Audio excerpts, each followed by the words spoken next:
Happy Friday, everybody, and welcome to the Sean O'Connell Show. Sean O'Connell here on the other side of the glass. James Peterson, he is dressed for a football game, although nobody tell him that the Colts are not in the Super Bowl that's coming up this weekend. He's stuck about 15 years ago. That's fine, James. It's all right. We're not going to berate you for it. It's a celebration of football, OC. It's a celebration of football. Okay. And Peyton Manning's one of the greatest to ever play the game. Yeah, all right. Okay. The Niners wish they had as good a quarterback as Peyton Manning, right? Oh wait, sorry. I forgot the Niners had great quarterback history too. The Niners. It was 40 years ago now, so I forgot. The Niners had Joe Montana, but aside from Joe Montana, they would have liked any one of their quarterbacks. They probably would have preferred Peyton Manning over that. Maybe Steve Young. You would have kept Steve Young. Hey, not much bad to say about Steve Young as quarterback either. But yeah. All right, we're going to talk a lot of football on the show today. Super Bowl is very interesting. Lee Sterling's going to stop by, talk some prop bets. We're going to go over our own prop bets on the show today. We're going to talk about the most important thing about the Super Bowl weekend, especially when your team is not involved. Your Super Bowl menu is something that really determines how intelligent you are as a human being, your value to society. The menu that you have at your Super Bowl party, if you're hosting one. If not, you get a free pass. But at some point in your life, you are going to be expected to host a Thanksgiving dinner. You're going to be expected to host a Super Bowl party. You're going to be expected to gather your friends, your family, your whomevers, and you're expected to feed them and entertain them for one of our epic American gatherings. And this is one. The Super Bowl coming this weekend. This is an opportunity for you to really establish yourself as a trusted connoisseur of fine foods, or on the flip side of that coin, you could end up ruining your reputation as a human by not providing the right fare at your Super Bowl party. Bill Riley's going to join us early today in about 15 minutes.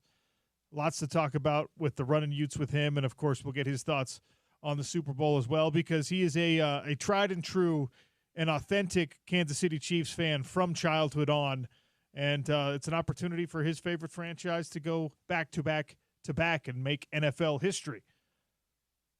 Who else is joining us? That's right, the Dirty Bird, Jamal Anderson at 1 o'clock, and Mike Yam. You can give us a Dirty Bird for the YouTube channel? Yeah, for the YouTube channel. Okay. When we get close to the Dirty Bird, I'll give you some Dirty Bird dancing, okay? I just watched a montage of a bunch of touchdowns from the '98 season. That Dirty Bird dance took America by storm. It really did. Every broadcast after every touchdown in each of those in that montage, every broadcaster was like, "And there's the Dirty Bird." Oh, he said he wasn't going to do it on the road. But he's doing it now on the road. It's fantastic. The Dirty Bird needs to be done whenever Jamal Anderson. It may be sad to think of how long ago 1998 is. Yeah, Jazz fans get sad about that too.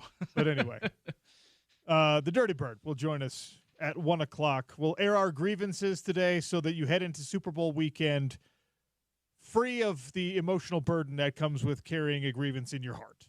We're going to air them out. 877-353-0700 is how you always get a hold of us, at Real OC Sports as well. We'll even take pre-Super Bowl grievances. Pre-Super Bowl grievances. There's some pre-Super Bowl party grievances. We all have Super Bowl party grievances. And if you're anticipating a grievance, go ahead and air it today. Yeah. You know who's got a pretty serious grievance to air today? Lamar Jackson. Yeah. One of the closest MVP races in NFL history sees not Lamar Jackson taking home his third MVP, but Josh Allen, the former Wyoming quarterback, signal caller for the Buffalo Bills, edges out Lamar Jackson for first place in the MVP voting and takes home his first MVP award.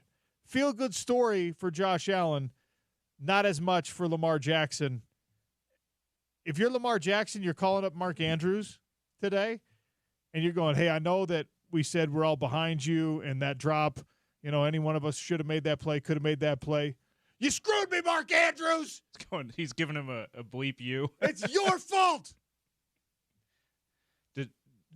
Mark's like, wait, the MVP vote was already submitted by the time I dropped that pass. In principle, still. I mean, when you look at the numbers, I tried, James. I tried to get on board with Josh Allen being the MVP. Lamar Jackson had a better season. The reason that this is voting fatigue, very certainly. This is an effort, a willingness, an eagerness to freshen up the MVP conversation, to add more accolades to the already lofty reputation of Josh Allen. Objectively and by the numbers, if you strip away the picture next to the guy and you say, never mind what the team was able to do, although it does matter what the team was able to do, Lamar Jackson had a better year than Josh Allen did. One of these guys passed for 4,172 yards, 41 touchdowns, and 4 interceptions.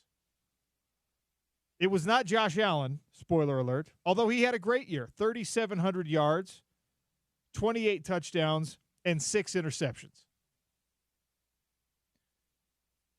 One of these guys ran for, because both of them have the ability to pull the ball down and make things happen with their legs. One of these guys ran for 915 yards, 6.6 yards per carry, and 4 touchdowns. The other one ran for 531 yards, 5.2 yards per carry, although 12 of those were touchdown runs, because that's a play calling and a play selection situation, by the way. Now, he did only fumble the ball one time, a fumble that was recovered by Buffalo, whereas Lamar Jackson, who ran more often, also fumbled more often. And when you take the fumbles lost and the interceptions thrown, actually Lamar Jackson did turn the ball over 2 more times than Josh Allen did. Every other number favors Lamar Jackson, besides rushing touchdowns and total turnovers. Every other number favors Lamar Jackson pretty significantly. Well, maybe get more rushing touchdowns and turn the ball over less, OC. Well, here's the thing, though. Lamar Jackson, one of the things that people want to see from him is him not running the ball so often. Yeah. And Lamar, can you be a true quarterback? Can you be a dominant pocket passer? Can you be a guy that plays the position more similarly to how everyone else plays the position and still be uber productive, hyper productive, and MVP worthy? And he kind of answered that this year. He proved it. Rushed for less than 1,000 yards, but he threw for more than 4,000. And that 41 touchdowns to 4 interceptions is absurd. Yeah. A 10-to-1, a 10+to-1 touchdown to interception ratio is nuts. Yeah, it's crazy. I was more on the Josh Allen train for MVP, but you can't deny that statistically Lamar Jackson had a better season, and unequivocally. And Lamar, it's not like his team suffered, right? They played one another in the divisional round, and Lamar Jackson, if you want to use that performance against him, fine, because he did make a couple of boneheaded mistakes and he turned the ball over a couple of times in that game. But as James mentioned, the MVP vote was supposed to be submitted before that. These are regular season awards. I don't think they necessarily should be regular season awards. I think all NFL awards should take in the entire body of work. I think college football should go in that direction as well. The Heisman Trophy is handed out that long week before the national championship game, maybe. In any case, look, it's a close race, and it's not a highway robbery in any sense of the word. But objectively, when you just try to observe this game and evaluate this game from an unemotional standpoint, which I failed to do 9 times out of 10, Lamar Jackson was a better quarterback this year, was a more productive quarterback this year than Josh Allen, whose team did win one more game than the Baltimore Ravens did. Congrats to Josh Allen. Seriously. Like, it's hard to say he's not deserving. He is deserving. But there's also a player that seemingly, for me, is maybe slightly more deserving.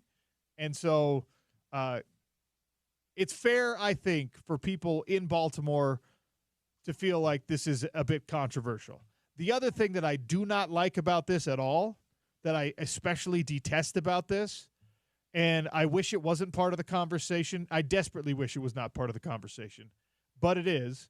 And you can't deny it because it's already been talked about many, many times just this morning. We're only, 12 hours into this discussion, and already people are talking about how this is a racially affected and a racially influenced situation. And I hate that. It should, in today's professional sports, in today's modern football, we should not be talking about, well, people don't like Lamar Jackson because he's a black quarterback who wears a grill and has the braids and talks the way that he talks. That's a disgusting thing in our society that still has to be brought up in the conversation. I shouldn't say has to be brought up. That still is brought up. I don't think it has to be brought up, right? But there are people who feel that way, justifiably or not. There are people who feel like that is a part of this discussion. And if you were able to say, well, stop it. Take the photo away from it. Just put the numbers out there and which guy had the better season. If those things favored Josh Allen, then you'd be able to silence those particular types of critics or critics with that particular motivation. But because the numbers do favor do favor Lamar Jackson over Josh Allen, it adds fuel to the fire for those particular individuals who want to grind that axe, who want to die on that hill, who want to say, well, you don't want to glorify the accomplishments of this guy because you don't like how he looks and you don't like how he talks. And Josh Allen fits the mold of your traditional view of what a quarterback is supposed to be. Guess what, guys? Lamar Jackson, when you talk to his teammates or you have an opportunity to listen to how his teammates talk about him, I haven't had a chance to really actually talk to his teammates. Lamar Jackson fits that mold equally well. Lamar Jackson is a leader. His teammates love him. He's a guy who's first on the field, first in the film room. He's that guy. So it does add more. It fans the flames for the folks who want to use this. And I hate that. We got to we have to get out of this mode of thinking in sports. And sports are the place where we can do it. Sports are the vehicle that will allow us to stop finding all the reasons why we could be divided on these racial lines. Sports are the ultimate unifier and the place that we could expand from the sports lesson to the rest of society. But I listened to Deion Sanders on Dan Patrick this morning in not so many words being like, do you notice that?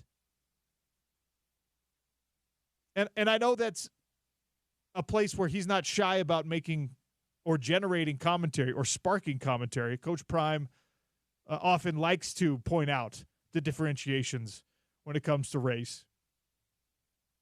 But it's a thing that people are going to use against Josh Allen. I'm not using that against Josh Allen. I'm not using that in favor of Lamar Jackson.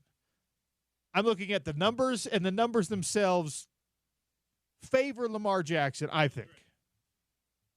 I have the poll question up at Real OC Sports. Who would have received your MVP vote in this 2024 NFL football season, finishing, of course, here in 2025? Josh Allen, who ended up winning, Lamar Jackson, oh so close as the runner-up, or Saquon Barkley. I also put other as a category. You'd have to really build a case for me if you wanted to vote for someone besides those three. But free speech. Throw it out there. At Real OC Sports on Twitter. Vote on the poll. We'll give you the results later on in the show. All right. Joining us now to talk this upcoming Super Bowl, Little Running Utes basketball, and all things going on with the University of Utah, Bill Riley, the voice of the Utes. Bill, what's up? My vote would be Josh Allen. Josh Allen would get your vote, so you would vote for the eventual MVP. Well, you said, I caught the end of it when James put me on. Was this the vote for the MVP? Yeah, you're voting for the MVP, so you agree with him getting that MVP award this year. Yes, I do. Why Josh Allen over Lamar Jackson? Because, well, one, he got his team further. They had a better regular season record as well. And I just think that the season he had lesser weapons. He did a little bit more with less, a little bit like what Mahomes did this year, but his wasn't so much due to injury. They didn't have a lot of great weapons. I thought James Cook was a nice revelation, but he's not Derrick Henry. I think Kincaid and Knox are nice tight ends, but they're not as good as Likely and Andrews, albeit Andrews drop. And I just think they're both great. I think they're both great. I just thought Allen's year this year was a little bit better, and it wasn't expected. I think before the season, there were a lot of people that weren't sure how good Buffalo would be this year. So I don't think he's the best quarterback. I still think that's Mahomes, but I think Allen this year had the best season. Well, he has been decorated as the MVP, so enough people agree with that to honor him. So, and I don't think that it's that controversial, but it is interesting to see how this conversation is going to develop. Josh Allen, MVP, and of course, in the upcoming Super Bowl playing out this weekend, your Kansas City Chiefs have the guy that I think a lot of people echo the sentiment you just expressed. Great for you, Josh Allen. Great for you, Lamar Jackson. Great for you, whoever, Joe Burrow. But the best quarterback is Patrick Mahomes. And even though he did not have, by his own standard, a year up to that, I guess, elite level, here his team is in the Super Bowl. And when we think about it, when we project out, well, what if you need a drive with 2 minutes left to win this game? Who would you want engineering that drive? Everyone is going to answer, well, you want Patrick Mahomes doing it. And it's funny because there's not really a lot of stats. There's not numbers this year to back that up, yet that sentiment remains. Is he just that good, or are we biased in favor of what we've already watched him do and ignoring some of the chinks in the armor that may have presented themselves this year? Well, I'm not sure what his chinks in the armor were. He didn't have his top two receivers almost the entire year. He lost his top running back 3 or 4 games into the year, and his left tackle was garbage most of the year, and he still managed, especially down the stretch. I think he was 18 touchdowns, 2 interceptions over the last 7 or 8 games. I'm not sure it was Mahomes that showed chinks in the armor. I think it was dealing lesser around him this year than anything else. For me, though, the number one metric for a quarterback is always, do you win? You know, can you make the plays in the club counts? And I still think he does the best. You know, Brady didn't in his seasons. Manning beat him out. Roethlisberger beat him out. Matt Ryan beat him out. But you gas people for that 15-year span. Who do you want to have the ball in their hands? Who do you want to make the drive? Who do you trust most? It was always Tom Brady. Can't argue against it because, like you said, the wins speak for themselves. And as long as we're talking about this upcoming Super Bowl, I know we picked your brain about it last week. Has anything happened in New Orleans or in the last week that has you thinking anything other than it'll be another Chiefs victory and they will make NFL history? Oh, I think they can. I mean, I'm not taking the retirement fund to the bank on this one. I mean, if Saquon Barkley hits some home runs, it's going to be tough. I think I said to you last week, I can't remember if it was you or Spence's show, but I don't think the Chiefs can afford to dig themselves a big hole. Meaning, I don't think they can get down a couple of scores. Not that they can't come back, but the way Philadelphia plays, and they, you know, if they're up a couple of scores, it probably means Saquon's hit a couple of big plays, and they've gotten some big plays. It's hard to come back on a team that can play and run the football and can control the clock. So I think, you know, I like Kansas City's chances. I think you always look at quarterback, head coach, defensive coordinator. And I think the Chiefs are better at all 3 of those spots. Fangio's fantastic. He's never beaten Mahomes.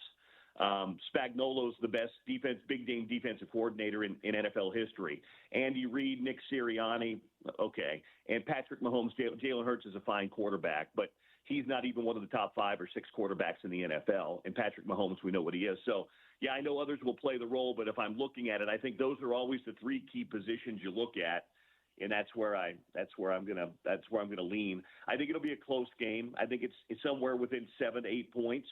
But I'll lean Chiefs in this game. What about you? I haven't heard you make a pick yet. Are you going to wait till the end of the show? No, I don't. I mean, we'll be talking about it all day, and there's people that tune in and out, so I don't mind. I think the Chiefs are going to win. Also, I do believe all the same things, that when you have that guy Andy Reid with that weapon in Patrick Mahomes, and obviously Kelsey has sort of like geared himself up all season long to be what postseason Travis Kelce, what they need him to be here. That matters, in my opinion. And Spags has shown his worth more in this postseason probably than ever before. And I know that's not a hot take. He's one of the best in the business already.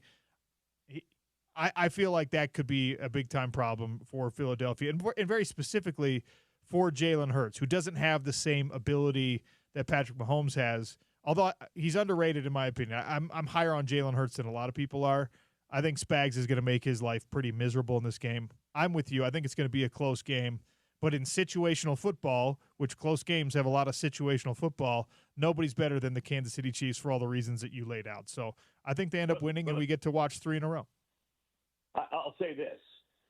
One of the big differences in the last time these two played, when you looked at the totality of the game, was what? And don't say that flag because it was a defensive hold, but it was the fumble. It was the Hurts fumble that was scooped up and run in by Nick Bolton. If either one of these teams makes that kind of mistake, that could be the turning point in the game. We saw Mahomes, who's been great on the interceptions, but they had that RPO issue where he and Isaiah Pacheco kind of got caught up against the Bills. Didn't end up coming back to bite them, but it could have. I think if somebody makes a big turnover in this game, because I think possessions are going to be at a premium, Sean. I don't think there's going to be, I don't think each team's going to get 8 or 10 possessions. I think each team could get 6 or 7 possessions. I think one big mistake either way could really turn the tide of the game.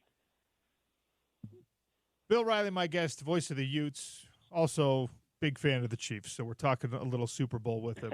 Now, what's the weekend plan? Will you be hosting a Super Bowl party, attending a Super Bowl party, quietly watching the game by yourself so you're not bothered by conversation while you want to be focused on the game? How does it work out for you? I will be in Cincinnati, Ohio, after leaving Morgantown, West Virginia tomorrow night, and probably sequestered in my hotel room in a Chiefs hoodie, screaming at the television, pacing back and forth in my hotel room. The first year they won the Super Bowl, Sean, the Utes played Sunday at UCLA.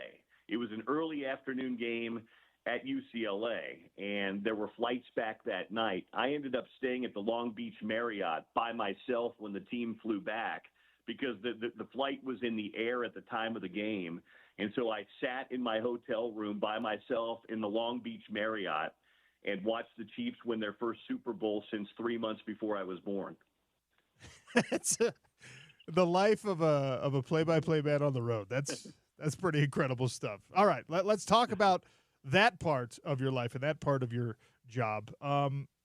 Running Utes, victorious, coming off a victory over a Colorado team that is unbelievably bad.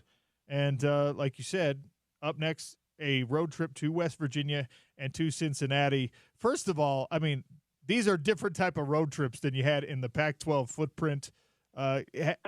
Any real effect on the team that you can measure? I don't think so. I mean, this will be the longest trip that the team has made. And thankfully, we charter on this, so it's great. But it's almost a 4-hour flight to Morgantown. So we'll see. We'll fly here in just a little while and get in there. I don't think there will be a whole lot of impact to it. Now, what's going to be interesting is then they'll have a couple of days.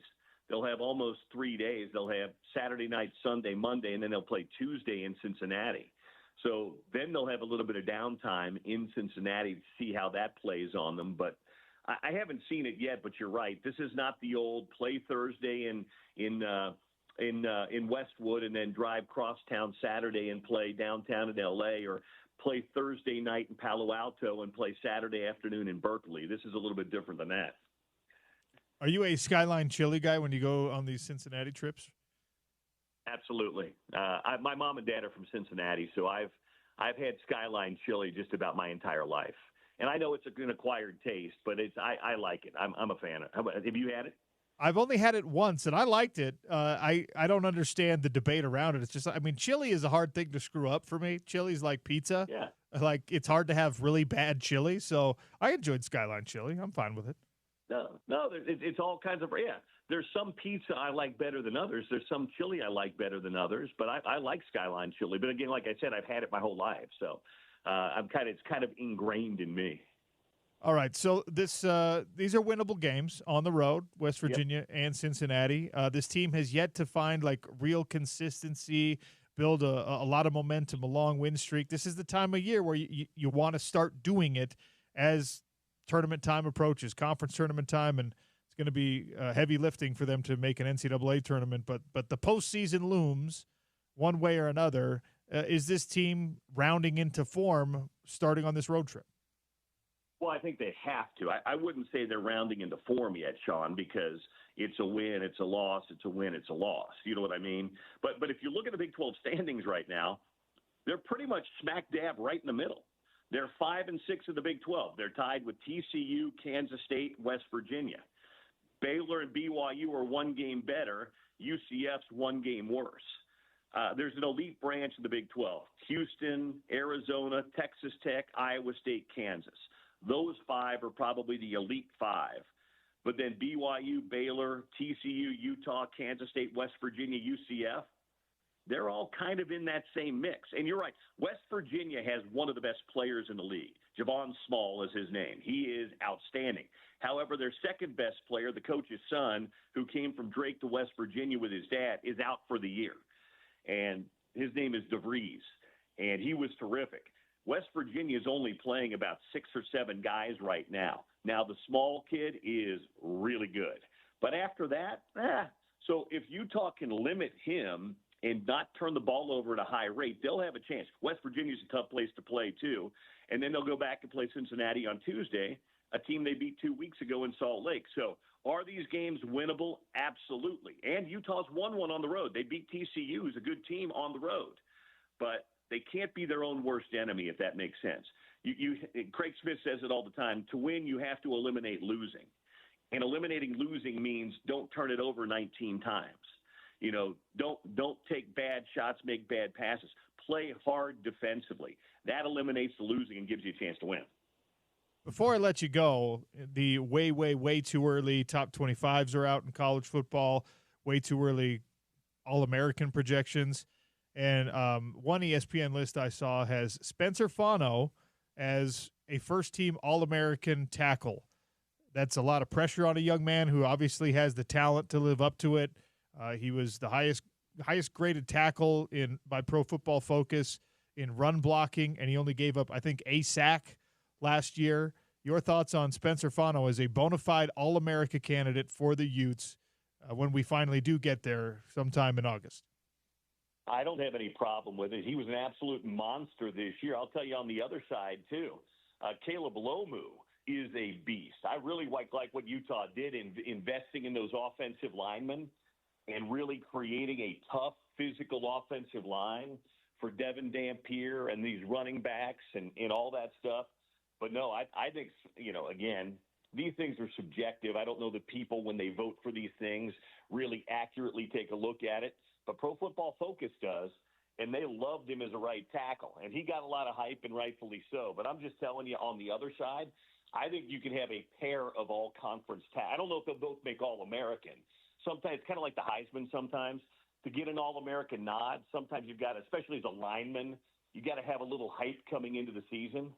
But I think Spencer's right on that list, and I wouldn't be surprised if Caleb Lomu, if he has a big year, isn't making some waves too. I wouldn't be surprised either. Both of those very important pieces to whatever Utah is able to accomplish this coming year.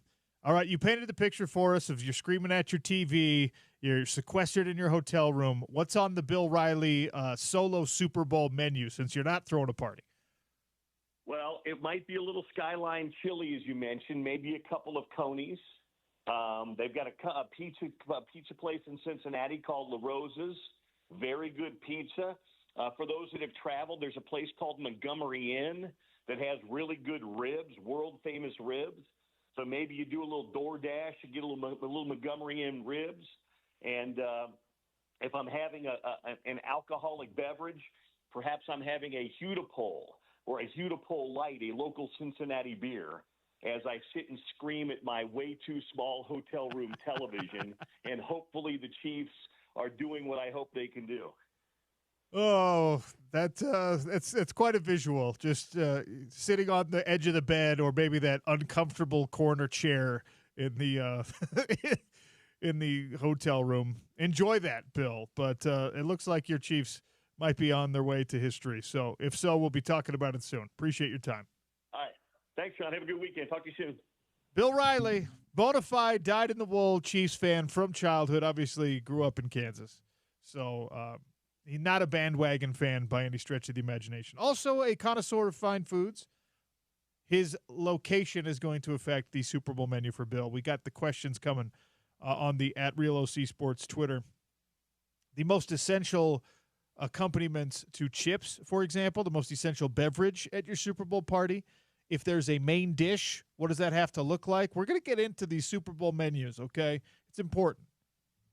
Lots left to discuss as we preview the Super Bowl, talk about Utah basketball, Utah Hockey Club, Utah Jazz, who did not make any significant moves before the trade deadline yesterday. All of that on the Sean O'Connell Show, ESPN 700, 92.1 FM.